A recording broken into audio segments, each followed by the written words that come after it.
Uttarakhand LT और lecturer से related सभी कंटेंट के लिए हमारे चैनल मैथ्स स्थान ऑफिशियल को अभी सब्सक्राइब करें। Thank you.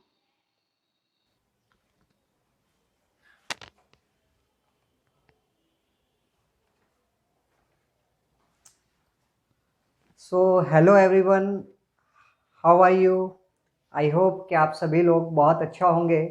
तो मैं यहाँ पर आपको केमिस्ट्री पोर्शन के साथ डील करने वाला हूँ, जिसके अंदर हम आपके सिलेबस से रिलेटेड और जितने भी पीजीटी एग्ज़ाम्स होते हैं उन सभी से रिलेटेड केमिस्ट्री पोर्शन जितना जितना आता है वो सब हम यहाँ पर कवर कर रहे होंगे।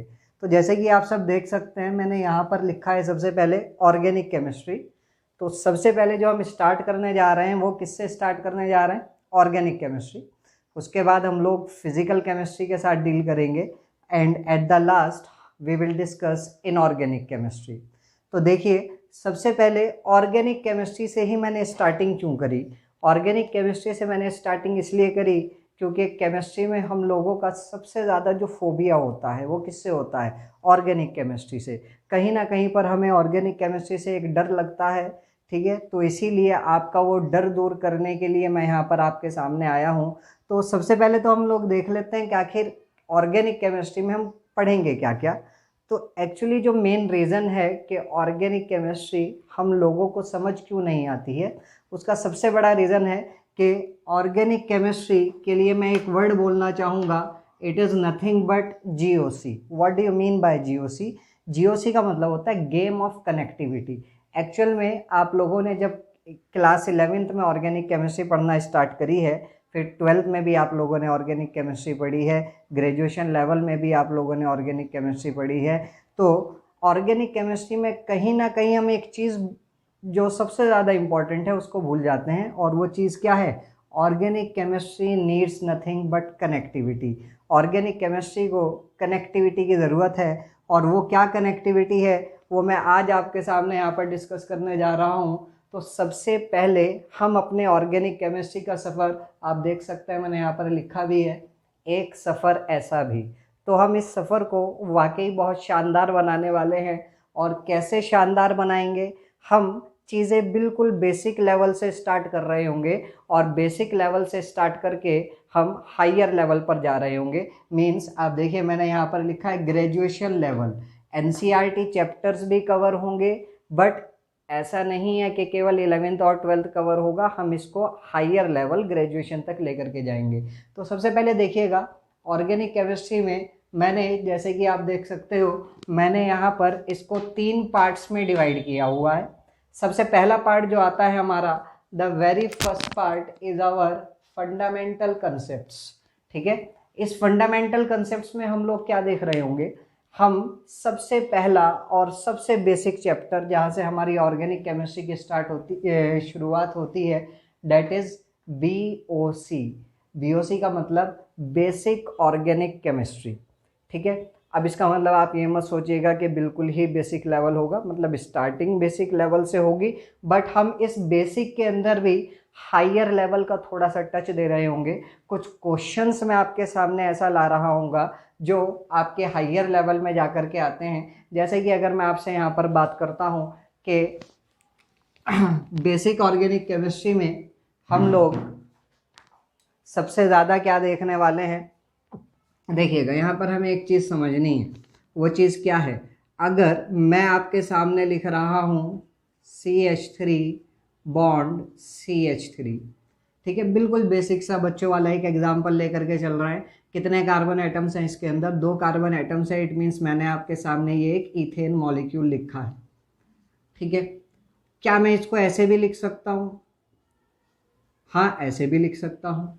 अब देखो, मेन फर्क क्या है? मेन फर्क है केवल रिप्रेजेंटेशन का। किसका फर्क है?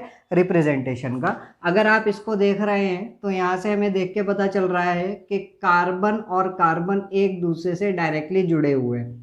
तो क्या इसका मतलब ये हुआ कि ये वाला कार्बन यहाँ पर हाइड्रोजन से जुड़ा हुआ है? नहीं, यहाँ का ये कार्बन भी इस कार्बन से जुड़ा हुआ है। फ़र्क सिर्फ रिप्रेजेंटेशन का है। यहाँ पर आपने डायरेक्टली दिखा दिया कि कार्बन कार्बन से जुड़ा है, और यहाँ पर इनडायरेक्टली हम बात कर रहे हैं कि कार्बन कार्बन से जुड़ा है, बीच में आपने हाइड्रोजन लगा दिया। तो यही रिप्रेजेंटेशन का तरीका हमें देखना है। There are various types of representation of organic molecules, जिसको हम यहाँ पर बेसिक ऑर्गेनिक केमिस्ट्री में डिस्कस कर रहे होंगे। ठीक है, इतनी बात क्लियर है अच्छे से। तो देखिएगा, अगला बीओसी में बहुत सारी चीज़ें हम लोगों को देखनी है। वो जब बीओसी अभी हम आज के चैप्टर में स्टार्ट करने वाले हैं, तो वो हम लोग वहाँ पर देख रहे होंगे कि क्या क्या फ्लो चार्ट है। हर चैप्टर का स्टार्ट करने से पहले मैं आप लोगों को एक फ्लो चार्ट दूंगा। उसके बाद हम लोग डिस्कस कर रहे होंगे common naming and IUPAC naming. अब देखिए, हमारे दिमाग में जो मिथ है वो मिथ क्या है, हम लोग एक सेपरेट चैप्टर पढ़ लेते हैं आईयूपैक नेमिंग का, और हम सोचते हैं कि आईयूपैक नेमिंग सबसे ज़्यादा इम्पॉर्टेंट है, जबकि ऐसा नहीं है। आईयूपैक नेमिंग से भी ज़्यादा इम्पॉर्टेंट हमारा कॉमन नेमिंग होता है। ठीक है, क्यों? क्योंकि आगे चल के वो जो भी रिएक्शन करवा रहा होगा, जो भी रिएक्शन आपको दे रहा होगा, वो ज़्यादातर वहाँ पर कॉमन नेमिंग का इस्तेमाल कर रहा होगा। ठीक है, तो हमें कॉमन नेमिंग भी देखना है, कॉमन नेमिंग पर हमें ज़्यादा फोकस करना है, और उसके बाद आईयूपैक नेमिंग भी हमें देखना है। उसके बाद हम लोग डिस्कस कर रहे होंगे एरोमेटिसिटी। एरोमेटिसिटी के अंदर मैं आप लोगों को बताऊंगा, तो देखिए थोड़ा सा हायर लेवल का टॉपिक है। यहाँ पर हम देखेंगे, आपने 11th और 12th में पढ़ा होगा, कुछ कंपाउंड्स आपके एरोमेटिक होते हैं, कुछ कंपाउंड्स आपके नॉन एरोमेटिक होते हैं। यहाँ पर हम aromatic, non aromatic, anti aromatic, quasi aromatic, काफ़ी सारे कंपाउंड्स देख रहे होंगे। और उसके बाद we will go for isomerism. Isomerism में हम सभी प्रकार के आइसोमेरिज्म को कवर कर रहे होंगे, चाहे वो ज्योमेट्रिकल आइसोमेरिज्म हो, सिस ट्रांस आइसोमेरिज्म हो, चाहे वो आपका ऑप्टिकल आइसोमेरिज्म हो। Then we will go for reaction intermediates. Reaction intermediates आपने नाम सुना होगा, रिएक्टेंट और प्रोडक्ट के बीच में बनने वाली स्पीशीज़ जो हाईली अनस्टेबल होती है, वो हमारी रिएक्शन इंटरमीडिएट होती है। रिएक्शन इंटरमीडिएट अगर मैं आपको बताऊं, 11th और 12th में केवल 3 टाइप्स के पढ़ाए जाते थे, कार्बोकेटायन, कार्बेनायन और कार्बन फ्री रेडिकल। बट हमें यहाँ पर, क्योंकि हम पीजीटी के लिए तैयारी कर रहे हैं, और पीजीटी का लेवल आप ये सोच करके मत चलिए कि केवल 11th और 12th होगा, यहाँ पर हमें ग्रेजुएशन तक के सारे टॉपिक्स कवर करने हैं। तो we will discuss all the 6 intermediates. Number 4th intermediate is your carbenes, then nitrenes and then benzynes. Clear है बात अच्छे से? एक बार हम इतना पोर्शन कवर अप कर लेते हैं तो हमारा बेसिक्स ऑलमोस्ट तैयार है, हम ऑर्गेनिक केमिस्ट्री के अंदर एंटर होने के लिए बिल्कुल तैयार हैं। अब जो भी कुछ हम यहाँ इस फर्स्ट पार्ट में सीखेंगे, वो सारा का सारा हमें किस में अप्लाइड करना है, हमें यहाँ पर अप्लाइड पार्ट के अंदर उसको अप्लाई करना आना चाहिए। और जिसको हम अप्लाई करेंगे अपने सबसे इम्पॉर्टेंट चैप्टर, जिसका नाम है रिएक्शन मैकेनिज्म।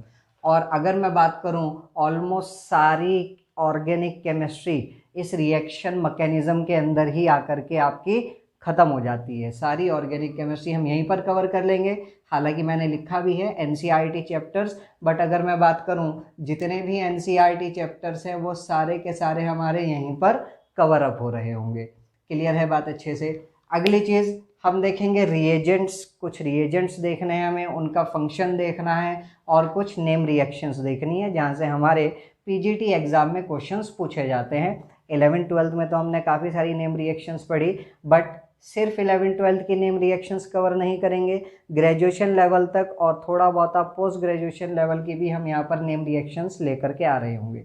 तो अगर मैं बात करूँ, अगर आप केवल इतना पोर्शन कवर अप कर लेते हो, और सीक्वेंस ब्रेक नहीं होना चाहिए, कनेक्टिविटी ब्रेक नहीं होनी चाहिए, इसको मान सकते हो आप ये एक सीढ़ी की तरह है। अगर सीढ़ी बिल्कुल लगातार चल रही है, कनेक्ट होते हुए चल रही है, मीन्स जो पोर्शन मैं बीओसी में पढ़ाऊंगा वही पोर्शन आपका कॉमन नेमिंग में इस्तेमाल होगा। ठीक है, जो एरोमेटिसिटी और आइसोमेरिज्म में सीखेंगे वो रिएक्शन इंटरमीडिएट में इस्तेमाल हो रहा होगा, और जो सारा का सारा यहाँ सीखेंगे वो रिएक्शन मैकेनिज्म में इस्तेमाल हो रहा होगा। तो कनेक्टिविटी हम लोगों को मेंटेन करके चलनी है। अगला, ऑलमोस्ट 70% पोर्शन हमारा इन 2 टॉपिक्स में कवर अप हो जाएगा। उसके बाद हम आएंगे अपने मिसलिनियस पार्ट पर। और ये मिसलिनियस पार्ट आपका लर्निंग बेस्ड है, थ्योरेटिकल बेस्ड है। इसके लिए अगर मैं बात करूं तो हमें कोई कनेक्टिविटी की रिक्वायरमेंट नहीं है, कोई कनेक्टिविटी की ज़रूरत नहीं है। जैसे कि आप देख सकते हो सबसे पहला टॉपिक मैंने लिखा यहाँ पर बायोमॉलिक्यूल्स, ठीक है, जो बायोलॉजी वगैरह के अंदर भी पढ़ाया जाता है। यहाँ पर बायोमॉलिक्यूल्स में हमें carbohydrates, proteins, vitamins, nucleic acids, इन सब के बारे में पढ़ना है। Then we will go for polymers.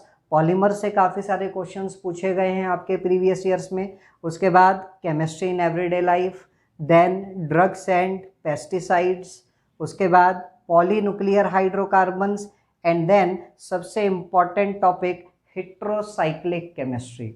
ज़्यादा डिटेल में तो नहीं जाना है हमें, केवल उतनी बातें करनी है जितनी आपके एग्ज़ाम में पूछी जा रही हैं, और पेरीसाइक्लिक केमिस्ट्री के बारे में कुछ बातें करनी है। स्टार्टिंग में आपका पीजीटी एग्ज़ाम ने पेरीसाइक्लिक पर कुछ क्वेश्चन देने स्टार्ट करे, बिल्कुल बेसिक लेवल के, बट आज के टाइम में उसने लेवल थोड़ा सा बढ़ा दिया है पेरीसाइक्लिक में। अब वो रिएक्शंस के अंदर भी घुस गया है, electrocyclic ring opening, electrocyclic ring closing, ये सारी रिएक्शंस के बारे में वो आपसे पूछता है। और उसके बाद the last topic is our spectroscopy, जो हम ऑर्गेनिक केमिस्ट्री के अंदर डील करने वाले हैं। तो आई होप मेरी ये बात आप सभी लोगों को क्लियर हो रही होगी।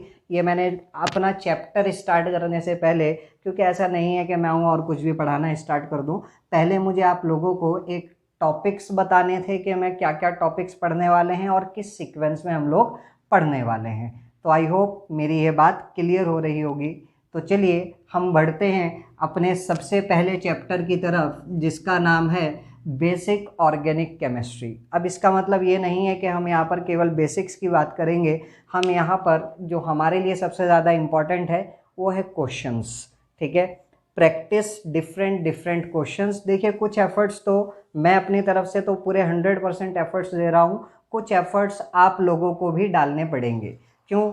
अब मैं ये मान करके चल रहा हूँ कि आप 11th और 12th के छोटे बच्चे नहीं हो, आप ग्रेजुएशन पोस्ट ग्रेजुएशन करके बैठे हुए हो, तो कुछ एफर्ट्स आपको भी अपनी तरफ से लगाने पड़ेंगे। हम बिल्कुल बेसिक लेवल से स्टार्ट करेंगे और सारी चीज़ें हमारी क्वेश्चंस के फॉर्म में कवर अप होती जा रही होंगी। तो चलिए हम लोग स्टार्ट करते हैं। सबसे पहला टॉपिक बेसिक ऑर्गेनिक केमिस्ट्री।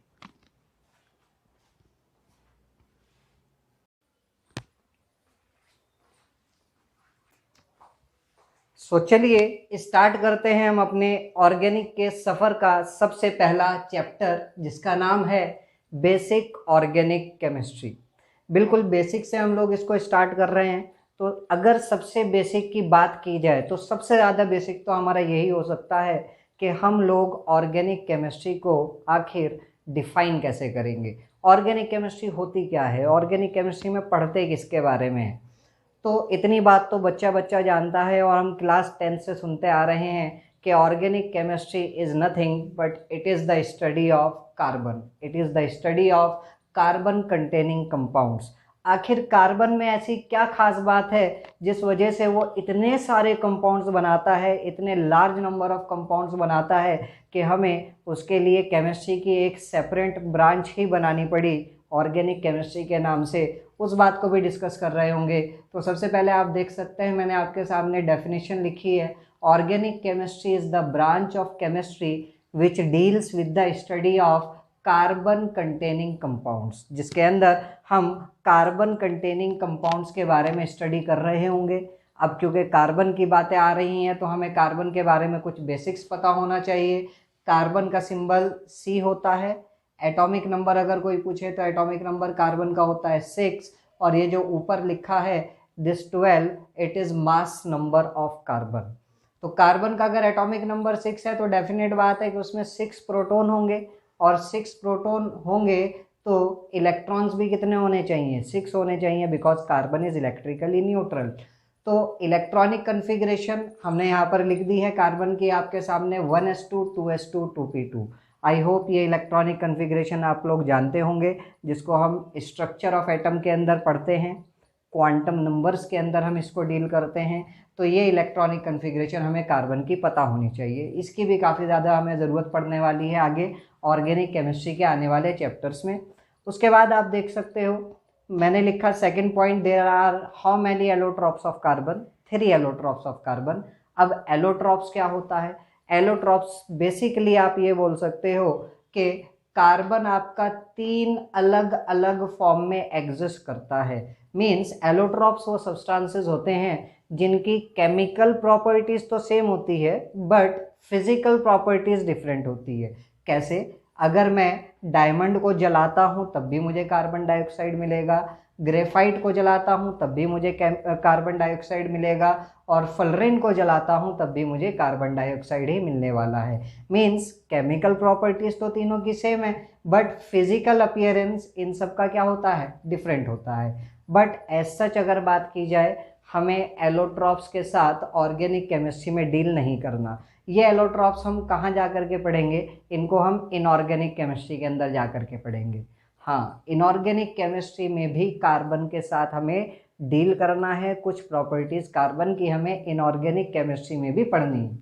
उसके बाद अगर देखा जाए तो स्टार्टिंग में ये माना जाता था कि ऑर्गेनिक कंपाउंड्स वो कंपाउंड्स होते हैं जो हमें लिविंग ऑर्गेनिज्म से मिलते हैं। मतलब ऑर्गेनिक कंपाउंड्स वो कंपाउंड्स होते हैं जो हमें प्लांट्स और एनिमल्स से मिलते हैं। हम उनको आर्टिफिशियली लेबोरेटरी में प्रिपेयर नहीं कर सकते। ऐसा क्यों? एक साइंटिस्ट थे हमारे बर्जीलियस नाम के, उन्होंने बोला कि ऑर्गेनिक कंपाउंड्स वो कंपाउंड्स होते हैं जो प्लांट्स और एनिमल्स में पाए जाते हैं। मीन्स हमें नेचर से मिलते हैं। क्यों? क्योंकि प्लांट्स और एनिमल्स में कुछ ऐसी कुदरती ताकत प्रेजेंट है, कुछ ऐसी चमत्कारी ताकत प्रेजेंट है, कुछ ऐसी मिस्टीरियस फोर्स प्रेजेंट है जिस वजह से उनकी बॉडी में ऑर्गेनिक कंपाउंड का सिंथेसिस होता है। और बर्जीलियस साहब ने चुपके से एक बात और बोल दी कि we can not artificially prepare या artificially synthesize them in laboratory. But ये बात छुपी तो नहीं रह गई, ये बात सभी जगह फैल गई, एकदम आग की तरह सब जगह फैल गई। तो बर्जीलियस साहब ने बोला कि लिविंग बींग्स में, प्लांट्स एंड एनिमल्स में कुछ ऐसी मिस्टीरियस फोर्स है जिसको उन्होंने नाम दिया वाइटल फोर्स, और यहीं पर इस थ्योरी का नाम पड़ा वाइटल फोर्स थ्योरी। इसको हम as such old definition of organic chemistry बोल सकते हैं।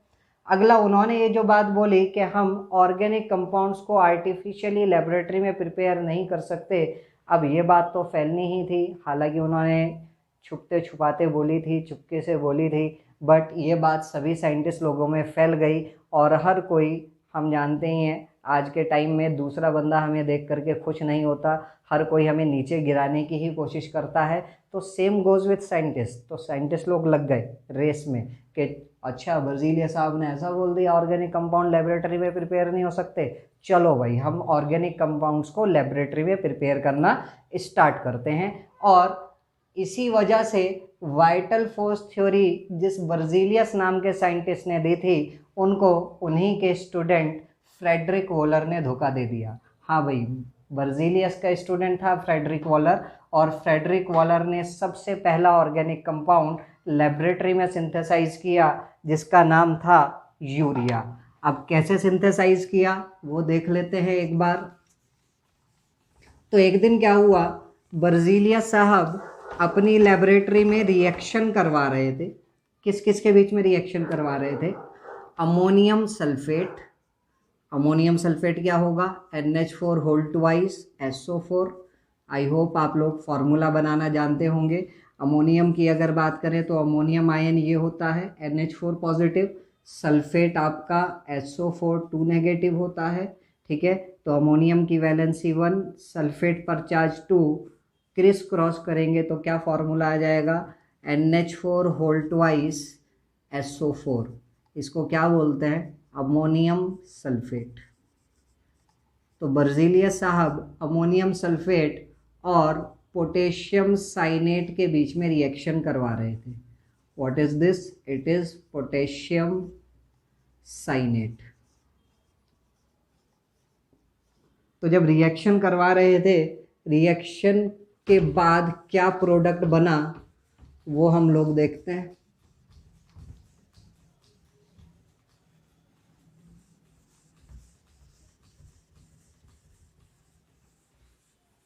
तो देखिएगा, अमोनियम सल्फेट की अगर बात करें तो ये कौन कौन सी आयंस में डिसोसिएट होगा? सबसे पहली बात तो ये भी आपका एक इनऑर्गेनिक कंपाउंड है। और ये भी आपका एक इनऑर्गेनिक कंपाउंड है। और inorganic reactions are nothing but ionic reactions. क्या मतलब है आयोनिक रिएक्शंस का? इनऑर्गेनिक रिएक्शंस में केवल और केवल आयंस का एक्सचेंज होता है। कैसे होता है आयंस का एक्सचेंज, देखेंगे ज़रा यहाँ पर। अमोनियम सल्फेट जब पानी के अंदर जाएगा तो कौन कौन सी आयंस में टूटेगा? अमोनियम आयन में टूटेगा और सल्फेट आयन में टूटेगा।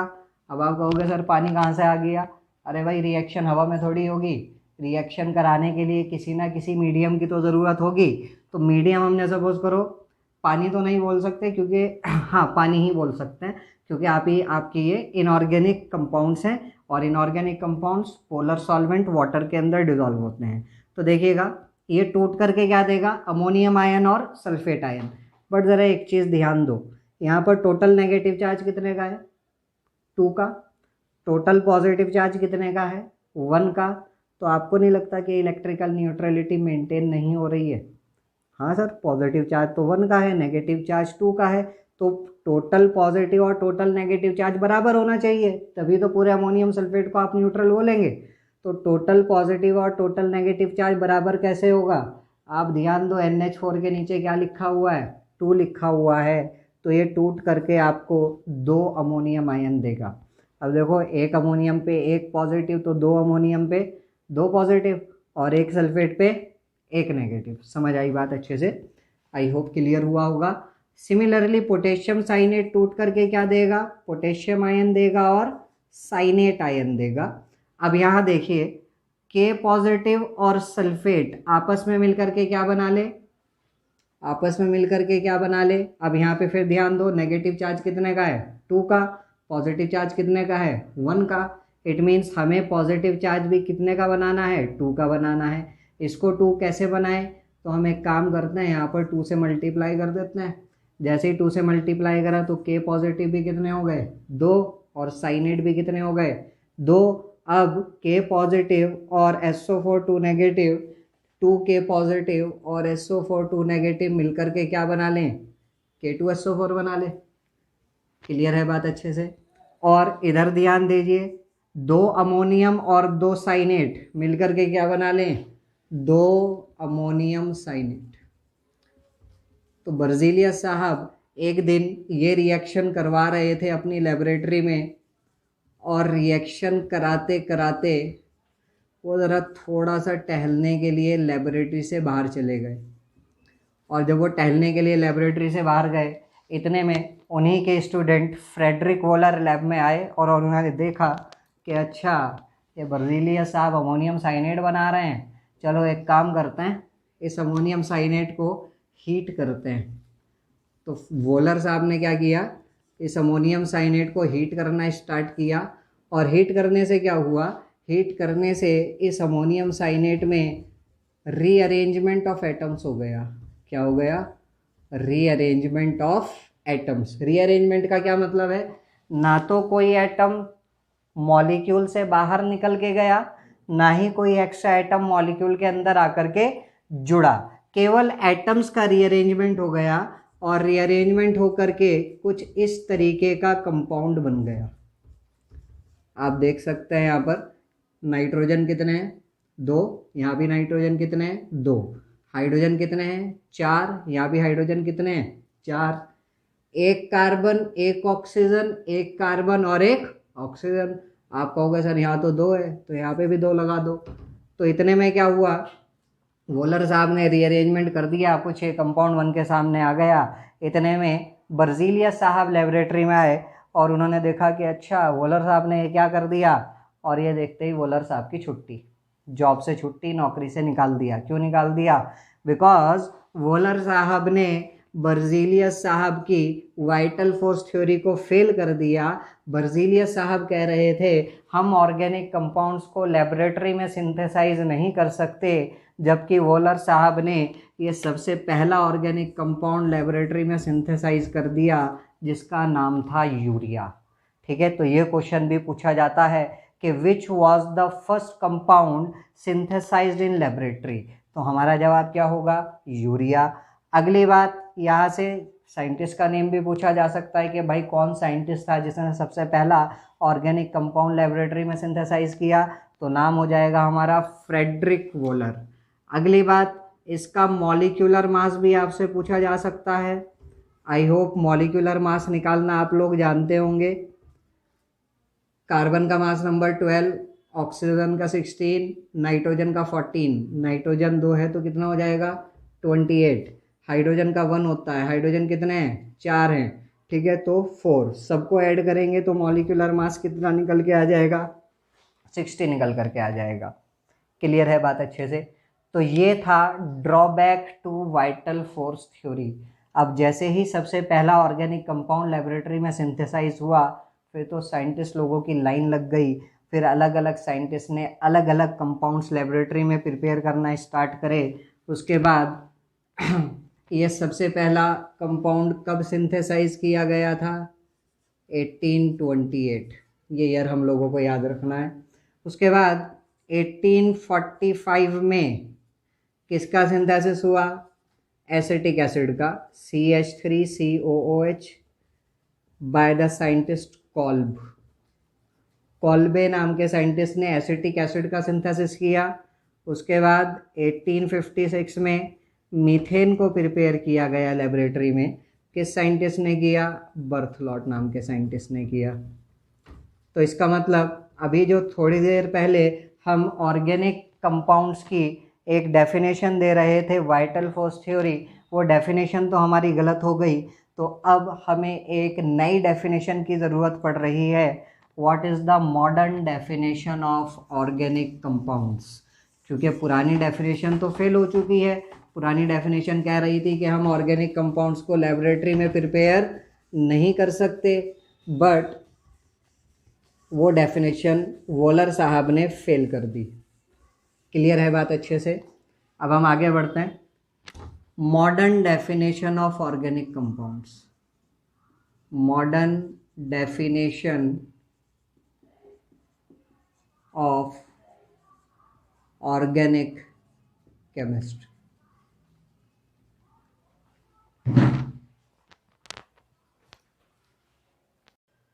तो अब वाइटल फोर्स थ्योरी फेल होने के बाद हमें एक मॉडर्न डेफिनेशन की ज़रूरत पड़ रही है। वाइटल फोर्स थ्योरी ने तो केवल इतना बोला कि ऑर्गेनिक कंपाउंड्स वो कंपाउंड्स होते हैं जो हमें नेचर से मिलते हैं, और इनऑर्गेनिक कंपाउंड्स वो होते हैं जो हमें नेचर से नहीं मिलते, जिनको हम आर्टिफिशियली प्रिपेयर करते हैं। बट ऑर्गेनिक कंपाउंड्स भी लेबोरेटरी में आर्टिफिशियली प्रिपेयर किए जा सकते हैं। Therefore we require a modern definition of organic chemistry. तो modern definition of organic chemistry समझने के लिए हमें यहाँ पर एक टर्म का मतलब समझना पड़ेगा। वो टर्म क्या है आपकी, हाइड्रोकार्बन्स।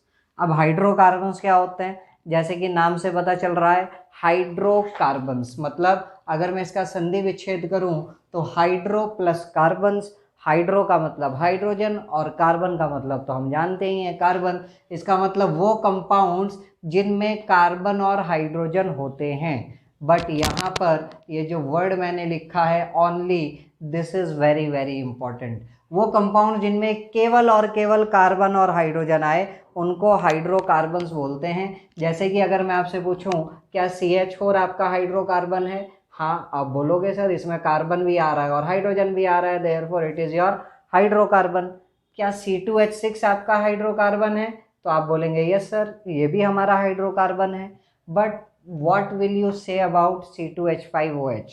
अब यहाँ थोड़ा सा सोचना पड़ रहा है, बिकॉज यहाँ कार्बन और हाइड्रोजन के अलावा ऑक्सीजन भी आ चुका है, और हमने डेफिनेशन में लिखा है कि केवल और केवल वही कंपाउंड्स हाइड्रोकार्बन्स होंगे जिनमें कार्बन और हाइड्रोजन आए, उनके अलावा कोई तीसरा एलिमेंट नहीं आना चाहिए। बट यहाँ पर तीसरा एलिमेंट ऑक्सीजन आ गया।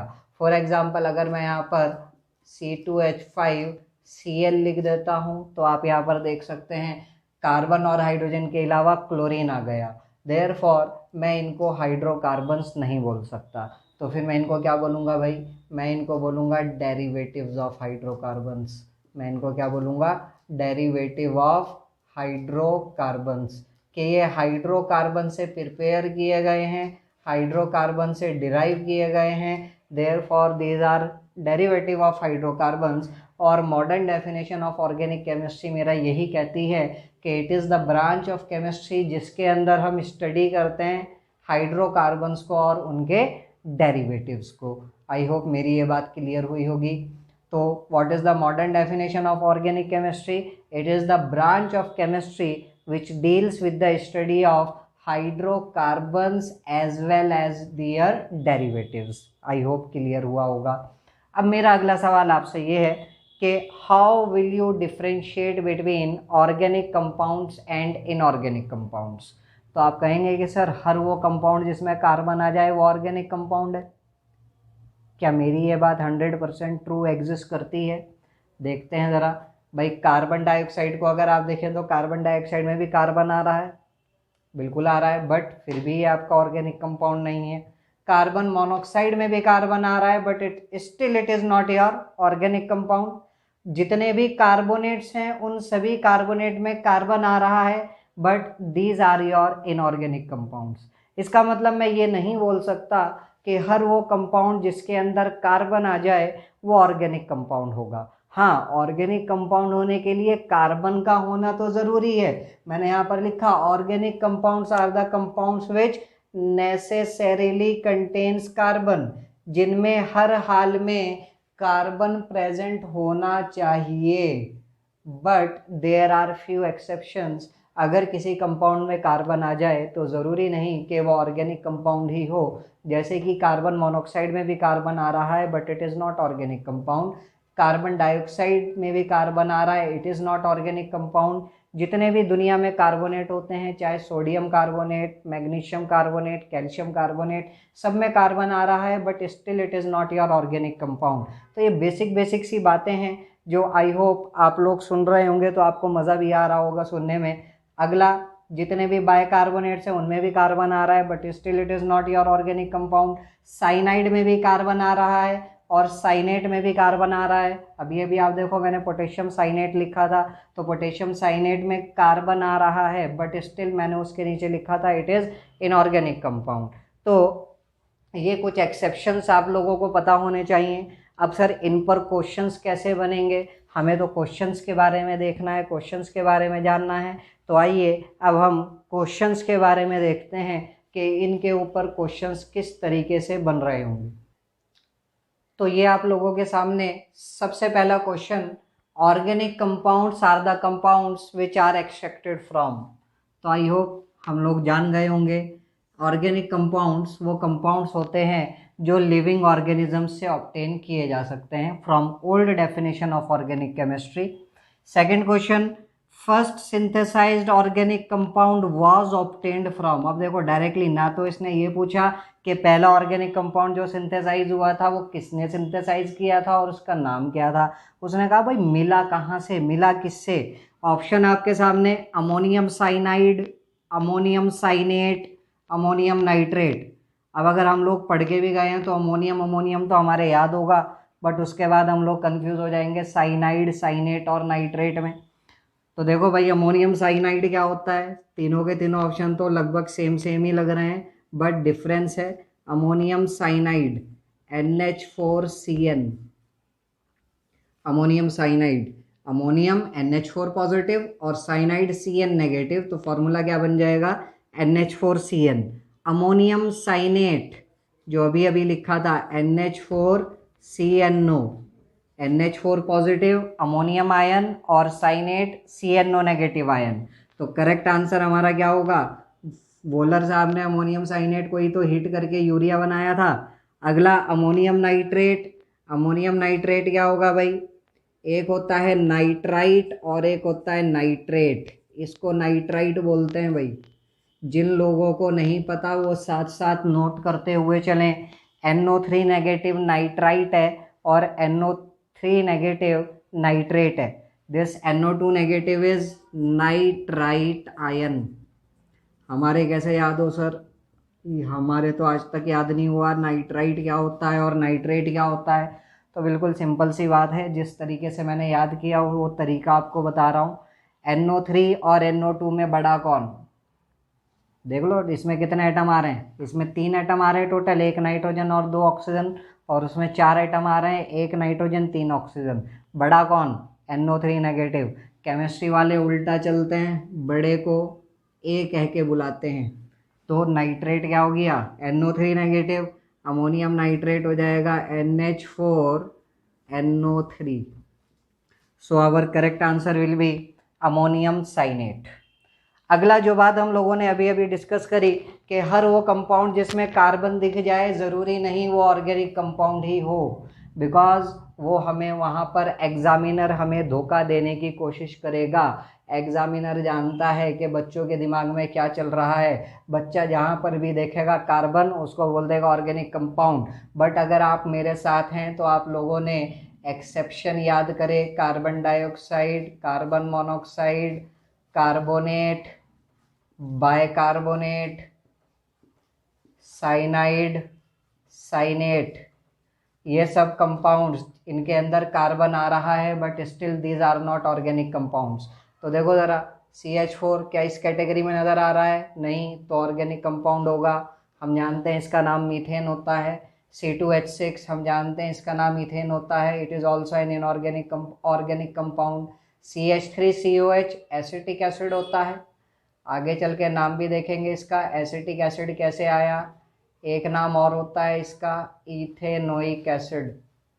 दोनों नाम में क्या डिफरेंस है? एसिटिक एसिड इसका कॉमन नेम है और इथेनोइक एसिड इसका IUPAC नेम है। तो it is also your organic compound. But यहाँ देख सकते हो आप Na2CO3 यहाँ पर कार्बोनेट आ गया, not organic compound. Calcium bicarbonate CaHCO3 negative, यहाँ बाइकार्बोनेट आ गया, not organic compound. But next वाला आप देखिए, तो नेक्स्ट वाला हम जानते हैं ये हमारा एक कीटोन फंक्शनल ग्रुप है। कौन सा फंक्शनल ग्रुप है? कीटोन फंक्शनल ग्रुप है। और आधे से ज़्यादा बच्चों की तो यही दिक्कत है ऑर्गेनिक केमिस्ट्री में कि 11th पढ़ ली, 12th पढ़ ली, ग्रेजुएशन पढ़ ली, पोस्ट ग्रेजुएशन पढ़ ली, बट फिर भी फंक्शनल ग्रुप्स की पहचान नहीं होती। तो थोड़ा सब्र रखिए, फंक्शनल ग्रुप्स के बारे में भी हम लोग डिस्कस कर रहे होंगे। तो ये कीटोन फंक्शनल ग्रुप है और ये जो कंपाउंड मैंने आपके सामने लिखा है इसका कॉमन नेम, कॉमनली हम इसको एसीटोन के नाम से जानते हैं। और इसका IUPAC नेम अगर कोई पूछे तो इसका IUPAC नेम होता है प्रोपेनॉन। सारी बातें धीरे धीरे देख रहे होंगे आगे। अगला KCN, आप देखो साइनाइड, CN नेगेटिव आ गया, potassium cyanide, not organic compound. KCNO cyanate आ गया, नॉट ऑर्गेनिक कंपाउंड। बट ये हमारे लिए इम्पॉर्टेंट है। अगर मैं आपसे पूछूं बताइए भाई 9th वाला CH3CN ऑर्गेनिक कंपाउंड होगा या इनऑर्गेनिक कंपाउंड होगा? तो आप बोलेंगे सर अभी अभी तो आपने बताया साइनाइड यहाँ भी आ जाए उसमें कार्बन तो है but still it is not your organic compound, it is inorganic compound. But यहाँ पर एक चीज़ ध्यान देने वाली है, अगर साइनाइड कार्बन चेन के साथ आ गया तो वो ऑर्गेनिक कंपाउंड होगा। अगर साइनाइड, यहाँ देखिए पोटेशियम साइनाइड में CN साइनाइड अगर कार्बन चेन के साथ नहीं आ रहा है then it is not your organic compound. But अगर साइनाइड कार्बन चेन के साथ आ गया then it is your organic compound. और स्पेशली ये तो हमारा एक फंक्शनल ग्रुप ही है जिसको हम साइनाइड फंक्शनल ग्रुप के नाम से जानते हैं। तो it is your organic compound. देखिए सारी चीज़ें बेसिक्स है बट वो आपको कहाँ पर ला करके उलझाएगा, कहाँ पर ला करके फंसाएगा, वो चीज़ हम लोग यहाँ पर देखने की कोशिश कर रहे हैं। और अगला CH3NO2 या फिर लिख दे CH3NH2, तो ये भी हमारे फंक्शनल ग्रुप्स हैं। NO2 नाइट्रो फंक्शनल ग्रुप और NH2 amine functional group, these are also your organic compounds. तो अभी तक हम लोगों ने जितना डिस्कस किया आई होप आप सभी लोगों को क्लियर हुआ होगा। अगर कहीं पर भी किसी भी पोर्शन में कोई डाउट आए तो आप नीचे कमेंट में कमेंट करके पूछ सकते हैं। अब हम अपने सफ़र को थोड़ा सा आगे कंटिन्यू करते हैं और हम अपना एक नेक्स्ट टॉपिक डिस्कस करते हैं, that is classification of organic compounds. तो अब हम लोग देखते हैं क्लासिफिकेशन ऑफ ऑर्गेनिक कंपाउंड्स। तो देखिएगा मैंने अपने ऑर्गेनिक कंपाउंड्स को मेनली 2 कैटेगरी में क्लासिफाई किया है। सबसे पहला आपका वो ऑर्गेनिक कंपाउंड जो ओपन चेन होते हैं। ओपन चेन मतलब एक स्ट्रेट लाइन में और दूसरा ऑर्गेनिक कंपाउंड्स वो जो क्लोज चेन होते हैं। अब सर हम कैसे पता करेंगे कि कौन सा कंपाउंड ओपन चेन है और कौन सा कंपाउंड क्लोज चेन है? तो सबसे पहले देखिए ओपन चेन के अलग अलग नाम क्या है।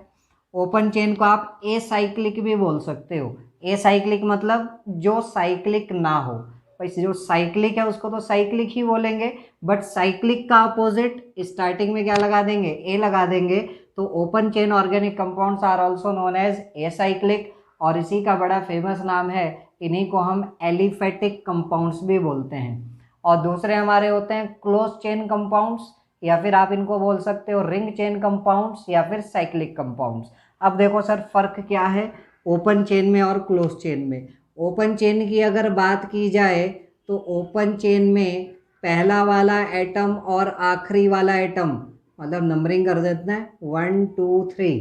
तो देखो पहला वाला एटम मतलब कार्बन नंबर 1 और लास्ट वाला एटम मतलब carbon number 3। Open chain aliphatic organic compounds वो कंपाउंड्स होते हैं जिनमें पहला वाला एटम और आखिरी वाला एटम एक दूसरे से डायरेक्टली जुड़े हुए नहीं होते, जबकि क्लोज चेन कंपाउंड्स वो होते हैं जिनमें पहला वाला एटम और आखिरी वाला एटम एक दूसरे से डायरेक्टली जुड़ जाएं। तो एक रात क्या हुआ, माइकल फैराडे नाम का एक साइंटिस्ट था, उसको रात में सपना आया। और क्या सपना आया कि एक सांप जो है अपनी पूंछ को काट रहा है, I snake is biting its tail. और अगले दिन सुबह उठ करके उसने साइक्लिक कंपाउंड्स के बारे में बता दिया, साइक्लिक कंपाउंड्स का आइडिया दे दिया कि जब एक सांप अपनी पूंछ को काट सकता है तो भाई एक काम करो, कार्बन के अंदर से एक हाइड्रोजन कम करो और इस कार्बन में से भी एक हाइड्रोजन कम करो। और जब आपने एक हाइड्रोजन यहाँ से हटाया तो ये कार्बन रोने लगा। क्यों? क्योंकि कार्बन तो 4 बॉन्ड बनाता है। Carbon forms how many bonds? 4 bonds. यहाँ से एक एच हटाया तो ये भी रोने लगा। इन दोनों को आपने आपस में जोड़ दिया तो आप देखिए पहला वाला एटम और आखिरी वाला एटम एक दूसरे से डायरेक्टली जुड़ चुके हैं। तो इसीलिए इसको हम क्या नाम दे रहे हैं? क्लोज चेन कंपाउंड या फिर रिंग चेन कंपाउंड या फिर साइक्लिक कंपाउंड्स। क्लियर है बात अच्छे से? अगली चीज जो ओपन चेन कंपाउंड्स होते हैं, जैसे कि सबसे पहला मैंने आपके सामने ये लिखा, ये दो तरीके का हो सकता है। अगर एक मैंने ये लिखा और दूसरा मैंने आपके सामने ये लिख दिया तो दोनों में क्या फ़र्क है भाई? आप बोलोगे सर एक में सारे के सारे सिंगल बॉन्ड आ रहे और एक में डबल बॉन्ड भी आ गया। तो ओपन चेन कंपाउंड्स दो तरीके के होते हैं, एक सैचुरेटेड और दूसरा अनसैचुरेटेड। सैचुरेटेड वो कंपाउंड्स जिनमें केवल और केवल कार्बन कार्बन के बीच में सिंगल बॉन्ड आ रहा हो, मीन्स एल्केन्स। और अनसैचुरेटेड वो जिनमें कार्बन कार्बन के बीच में डबल बॉन्ड भी आ जाए या फिर ट्रिपल बॉन्ड भी आ जाए। मीन्स अनसैचुरेटेड की कैटेगरी में हमारा एल्कीन्स आ जाएंगी और एल्काइंस आ जाएंगे। हम जानते हैं एल्केन का general molecular formula CnH2n+2, alkene का जनरल मॉलिक्यूलर फार्मूला CnH2n और एल्काइन का जनरल मॉलिक्यूलर फार्मूला CnH2n-2। अगर थोड़ी सी बात मैं यहाँ पर रुक करके केमिकल बॉन्डिंग नाम के चैप्टर की करूँ तो आप लोगों ने वहाँ पर दो तरीके के बॉन्ड पढ़े होंगे। कौन कौन से बॉन्ड भाई? सिग्मा बॉन्ड और पाई बॉन्ड। सिग्मा बॉन्ड और पाई बॉन्ड। अगर दो एटम के बीच में सिंगल बॉन्ड है तो पक्की बात है वो सिग्मा बॉन्ड होगा। अगर डबल बॉन्ड आ जाए तो उनमें से एक सिग्मा होगा और एक पाई होगा। अब कौन सा सिग्मा सर, ऊपर वाला या नीचे वाला? तो वो कोई लड़ने वाली बात नहीं है, किसी ने नहीं देखा, मैंने भी नहीं देखा, तो कोई सा भी सिग्मा मान सकते हैं। अगर ए और बी के बीच में ट्रिपल बॉन्ड आ जाए तो पक्की बात है सिग्मा तो एक ही होगा, पाई कितने होंगे? 2 होंगे। अभी इसी चैप्टर में आगे चल के हम सिग्मा और पाई बॉन्ड की कैलकुलेशन भी करने वाले हैं। इट मीन्स एल्केन वो जिसमें केवल और केवल सिग्मा बॉन्ड आए, एल्कीन्स वो जिसमें sigma as well as pi आए, और एल्काइंस में भी sigma as well as pi bond आए। आगे बढ़ते हैं। साइक्लिक कंपाउंड्स आपके दो तरीके के हो सकते हैं, जैसे कि सबसे पहला साइक्लिक कंपाउंड तो मैंने आपके सामने यही बनाया ये वाला। अब इस साइक्लिक कंपाउंड को देख करके आप क्या क्या बोलेंगे और इस साइक्लिक कंपाउंड को देख करके आप क्या बोलेंगे?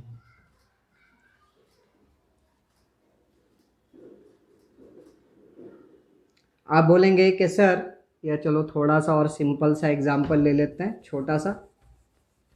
3 एटम्स का ही एक एग्जाम्पल ले लेते हैं।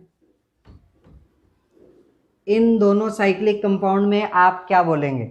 आप बोलेंगे कि सर ये वाला जो साइक्लिक कंपाउंड है, इसमें जो रिंग का हिस्सा बन रहा है, जो रिंग का पार्ट बन रहा है, वो सारे के सारे एटम कार्बन के हैं, और इसमें एक एटम कार्बन के अलावा भी आ चुका है।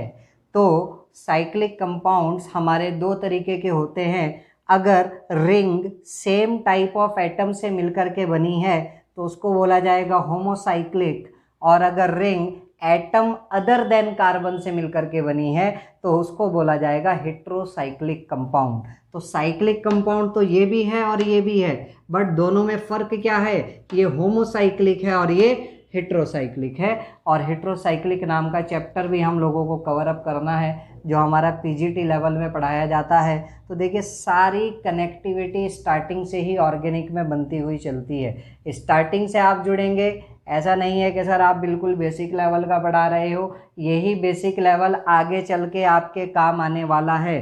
फॉर एग्जाम्पल, अगर छोटा सा एक एग्जाम्पल दूं, मैं आपसे पूछूं, बताओ भाई ये फंक्शनल ग्रुप कौन सा है? ये functional group R C double bond O C double bond O R, ये कौन सा फंक्शनल ग्रुप है? आप बोलोगे सर एसिड एनहाइड्राइड। सर हमें तो ये भी नहीं पता था कि ये एसिड एनहाइड्राइड है। कोई बात नहीं, थोड़ी देर के लिए मान लो एसिड एनहाइड्राइड है, ठीक है। अब पढ़ाया ये जाता है और एग्ज़ाम में पूछा ये जाता है कि बताइए ये कौन सा फंक्शनल ग्रुप है। तो जब आप लोगों ने ऊपर बोल दिया कि सर ये ऑर्गेनिक कंपाउंड में जो फंक्शनल ग्रुप आ रहा है ये एसिड एनहाइड्राइड है, तो मुझे ये समझ नहीं आता कि यहाँ पर इसको पहचानने में क्या दिक्कत हो रही है। अरे ये भी तो एसिड एनहाइड्राइड है, सिर्फ फ़र्क क्या हुआ, इसमें इस सी डबल बॉन्डों से कोई कार्बन चेन जुड़ा हुआ था, और ये आर क्या है? This R is your alkyl group, आगे चल करके पढ़ेंगे। और उधर सी डबल बॉन्ड ओ से भी कोई एल्काइल ग्रुप जुड़ा हुआ था, मतलब इस सी डबल बॉन्ड ओ से भी कोई कार्बन चेन जुड़ी हुई है और इस सी डबल बॉन्ड ओ से भी कोई कार्बन चेन जुड़ी हुई है। तो यहाँ भी तो वही हो रहा है, बस फर्क क्या है, यहाँ पर वो कार्बन चेन साइक्लिक फॉर्म में आ गई है। बस देखो, पढ़ाया ये जाता है बेसिक लेवल पर और पूछता किस तरीके से क्वेश्चन घुमा घुमा करके है, तो उसी चीज़ को हमें देखना है, उसी चीज़ को हमें समझना है और उसी चीज़ का हमें नज़रिया बदलना है। अगर चलो मैं आपको थोड़ा सा बता ही देता हूँ, अगर आपके पास आ जाए ये फंक्शनल ग्रुप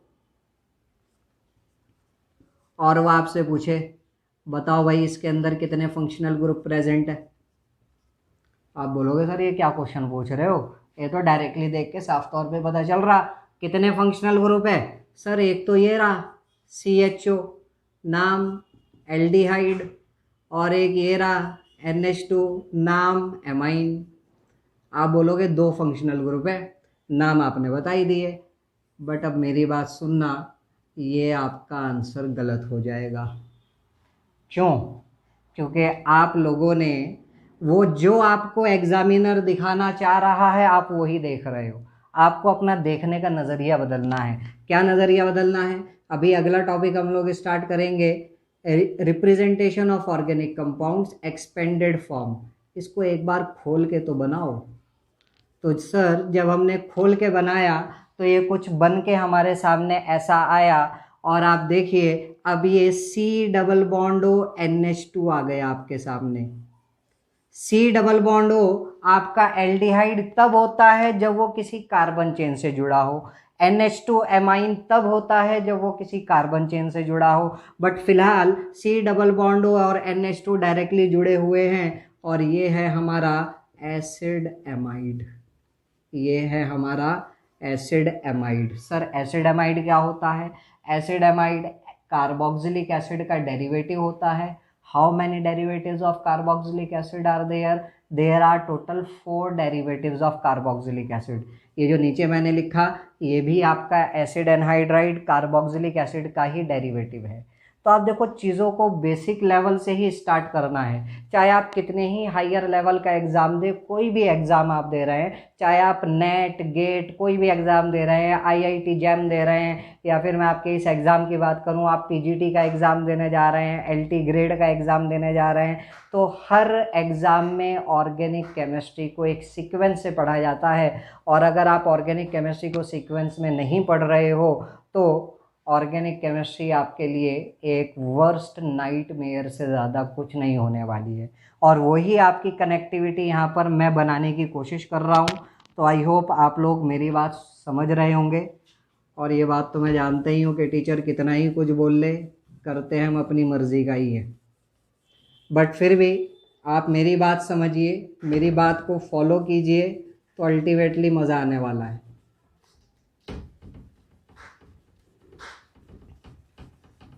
तो देखिएगा, हम लोग डिस्कस कर रहे हैं किसके बारे में, साइक्लिक कंपाउंड्स के बारे में।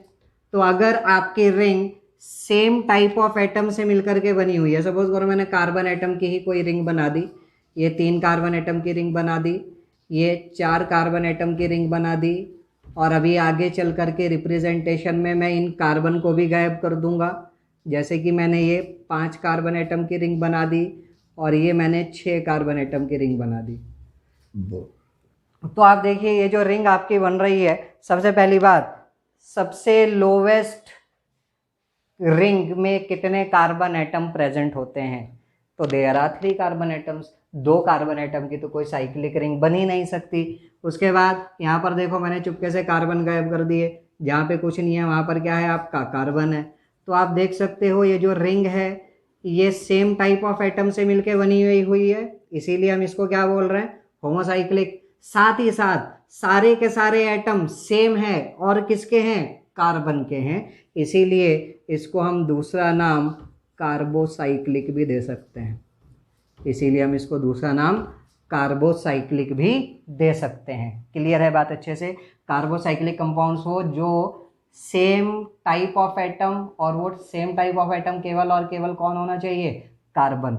अगर मैंने ऑक्सीजन एटम की ये रिंग बना दी तो ये होमोसाइक्लिक तो है, बट मैं इसको कार्बोसाइक्लिक बोलने वाला नहीं हूँ।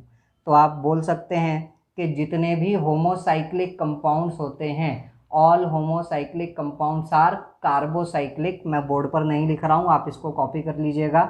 All homocyclic compounds are carbocyclic. सही बोल रहा हूँ या गलत बोल रहा हूँ, नहीं गलत बोल रहा हूँ। देखो ये होमोसाइक्लिक है बट कार्बोसाइक्लिक नहीं है। बोलना क्या चाहिए, all carbocyclic compounds are homocyclic but all homocyclic compounds are not carbocyclic. Clear है बात अच्छे से, ठीक है। अब अगर मैं यहाँ पर ऐसे कर देता हूँ जो अभी अभी मैंने आपके सामने एग्जाम्पल लिखा ही था, तो आप देखिए इसमें एक एटम अदर देन कार्बन आ चुका है, तो ये किसकी कैटेगरी में चला गया, हेट्रोसाइक्लिक कंपाउंड्स की कैटेगरी में चला गया। और वो एटम जो अदर देन कार्बन होते हैं उनको हेट्रो एटम्स बोला जाता है। उनको क्या बोला जाता है, हेट्रो एटम्स। तो हेट्रो एटम्स क्या होते हैं, एटम्स अदर देन कार्बन। और हेट्रो एटम्स के एग्जाम्पल में कौन कौन आ जाएगा भाई, सारे हेलोजन। हेलोजन मतलब जो मॉडर्न पीरियोडिक टेबल में ग्रुप 617 में आते हैं, फ्लोरीन, क्लोरीन, ब्रोमीन और आयोडीन। ग्रुप 17 में कौन कौन आता है भाई, फ्लोरीन, क्लोरीन, हेलोजन भी बोलते हैं इनको, ब्रोमीन और आयोडीन। इसके नीचे एक एलिमेंट और होता है एस्टेटाइन, बट वो रेडियो एक्टिव होता है, तो इसीलिए हम उसके बारे में ज़्यादा डिस्कस नहीं करते। याद रखने का तरीका, फिर कल बाहर आई आंटी, फिर कल बाहर आई आंटी। क्लियर है बात। चलो जी, हेलोजन हो गया, ऑक्सीजन हो गया, सल्फर हो गया, नाइट्रोजन हो गया, फॉस्फोरस हो गया, ठीक है। तो ये हमारे हेट्रो एटम्स हैं। और क्योंकि हमें हेट्रोसाइक्लिक कंपाउंड्स नाम का चैप्टर भी पढ़ना है, तो इसीलिए हम लोग अपना बेसिक्स थोड़ा सा बिल्डअप यहीं से करते हुए चले।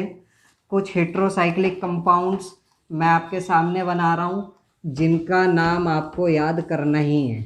ऐसा क्यों बोल रहा हूँ, क्योंकि हेट्रोसाइक्लिक चैप्टर आने से पहले उन हेट्रोसाइक्लिक कंपाउंड्स का हम लोग यूज़ करने वाले हैं। वो हेट्रोसाइक्लिक कंपाउंड्स क्या हैं भाई, देखो अगर मैं आपके सामने ये बनाता हूँ और आपसे पूछता हूँ, बताइए क्या ये साइक्लिक है? हाँ बोलोगे सर साइक्लिक है। होमोसाइक्लिक है या हेट्रोसाइक्लिक? आप बोलोगे सारे एटम कार्बन के हैं तो होमोसाइक्लिक। अब देखो मैंने यहाँ पे क्या बदमाशी करी, मैंने यहाँ से, और इसको जो अभी अभी बनाया था इसको बेंजीन भी बोलते हैं, मैंने यहाँ से एक कार्बन हटा के एक नाइट्रोजन लगा दिया। और नाइट्रोजन का ऑक्टेट पूरा करो ज़रा, 2 2 4 2 6 और 2 8, ऑक्टेट हो गया पूरा। इसको पाइरिडीन बोलते हैं।